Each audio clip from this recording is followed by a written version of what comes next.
तर आपण वाहतूक कोंडीतनं बऱ्यापैकी आपलं निजात होईल. हेवी वाहनांना काहीतरी कुठे अटकाव करणार थोड्या वेळासाठी. हेवी वाहनं रिपीट हेवी जे वाहन आहेत हेवी वाहनं त्यांना काय अटकाव करणार का, म्हणजे जे ट्रॅफिक जाम करतात. हेवी व्हेकलला आपण रात्री 9:30-10 पर्यंत जवळपास थांबून ठेवतो. 10च्या नंतर त्यांना आपण एंट्री देतो. पण मुंबईकडनं येणाऱ्या हेवी व्हेकल्सवर आपल्याला थोडंसं एन्फोर्स करता आणि प्रॉब्लेम येतो, कारण ऑलरेडी आपले रस्ते छोटे आहेत.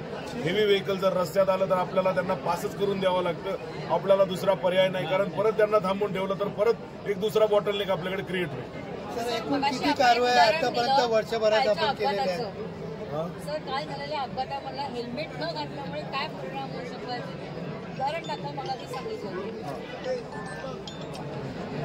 मी वेळोवेळी माझ्या भाषणात नसेल आणि सगळ्यांना आवाहनही करतो की आपला साईड मिरर पेक्षा आपलं डोकं महत्वाचं आहे. पण तरीही त्या गोष्टीकडे बाईकस्वार जे संध्याकाळी किंवा दुपारी जातात, बाईकस्वार जे हायवेला चालतात ते त्याकडे दुर्लक्ष करतात आणि त्यांचा हेल्मेट जो आहे तो त्या साईड मिररवर ठेवतात.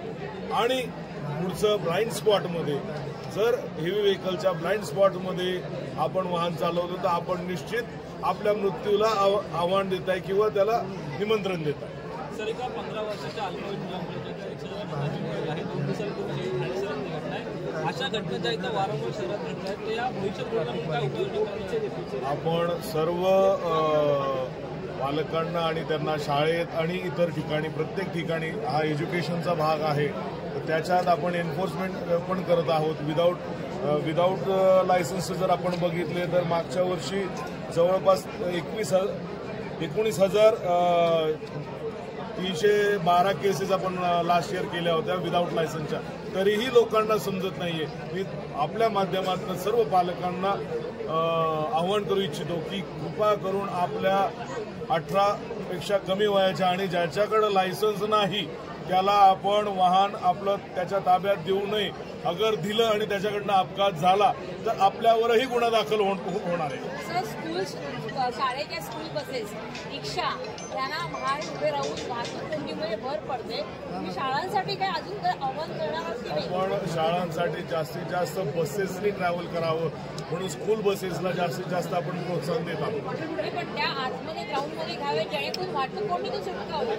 आता ज्या ठिकाणी ग्राउंड्स पार्किंग ग्राउंड्स अवेलेबल आहे त्या ठिकाणी आपण शाळेच्या प्रिन्सिपल्सला स्वतः भेटून कल्पना दिलेली आहे की त्यांनी आत यावं. त्या ठिकाणी होतंय.